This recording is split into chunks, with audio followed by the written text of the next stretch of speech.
Hi, it's another unboxing video, and today I'm going to be looking at the original PlayStation console, the PS1 as some people call it. Released in 1994 in Japan and the rest of the world in 95. And in Australia it was released at the very end of 95, November or December. So it makes it a very old console. In my opinion, one of the most important consoles of all time. So yeah, I never owned one growing up. A lot of my friends did, and I remember spending a lot of time at my older brother's friend's house. So whenever my brother would go over to his friend's house, I would tag along and play the PlayStation. I spent a lot of time with my friends playing it. So I had some good memories, even though I didn't actually own one myself. So yeah, let's dive in and have a look at the original PlayStation, the PlayStation DualShock box. So this is the box that most people had when they purchased a PlayStation. I don't recall seeing many variants of these boxes. So yeah, this is the most common one and probably the most iconic one as well.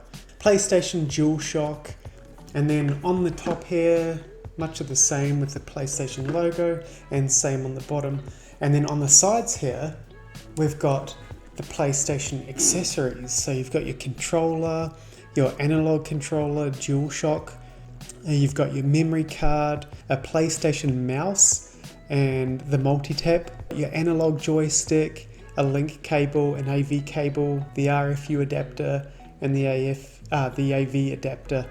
And on the other side it shows pretty much everything that you get in here, which is your console, the controller, your AV cable and the power cable. On the back it tells you all about the PlayStation and what it can do.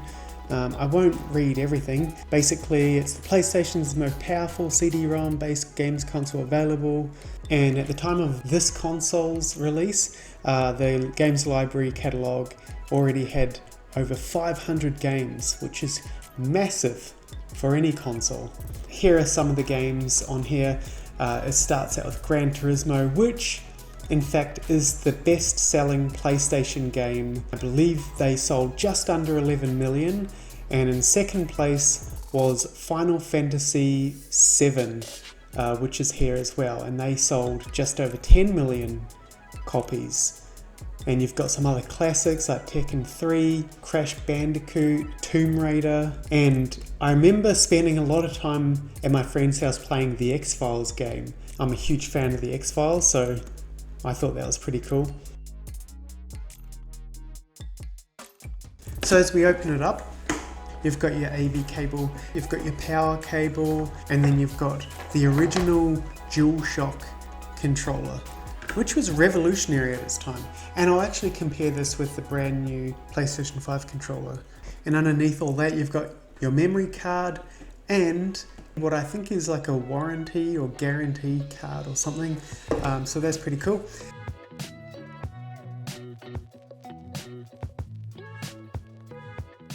You've got the original packaging of the foam inserts and the foam covering. To find a box like this is, I wouldn't say it's rare, but it's harder to find rather than just the box on its own, because kids obviously usually threw this stuff out.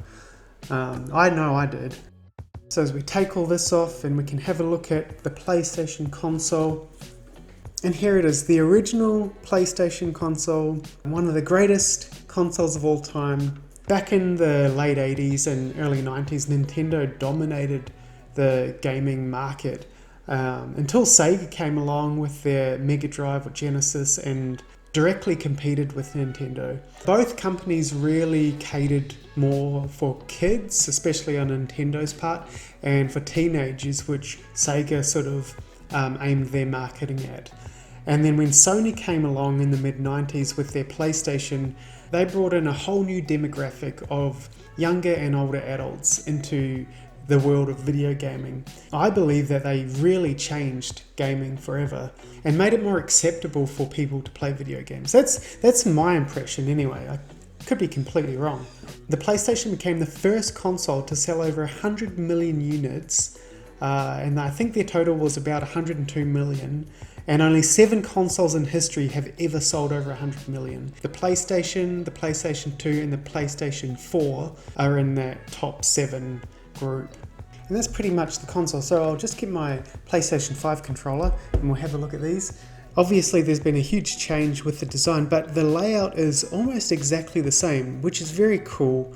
You know, the triggers are in the same spots. The analog sticks are, a little bit wider on the PlayStation 5, but everything else is pretty much the same. But the PlayStation 5 controller, I've got to say, is probably my most favorite controller of all time. It's so nice to hold. So yeah, that's my unboxing of the PlayStation console. So my next unboxing video will be another PlayStation, which is the handheld PlayStation Vita. So keep an eye out if you're interested in that kind of thing, and hopefully I'll see you next time. Bye!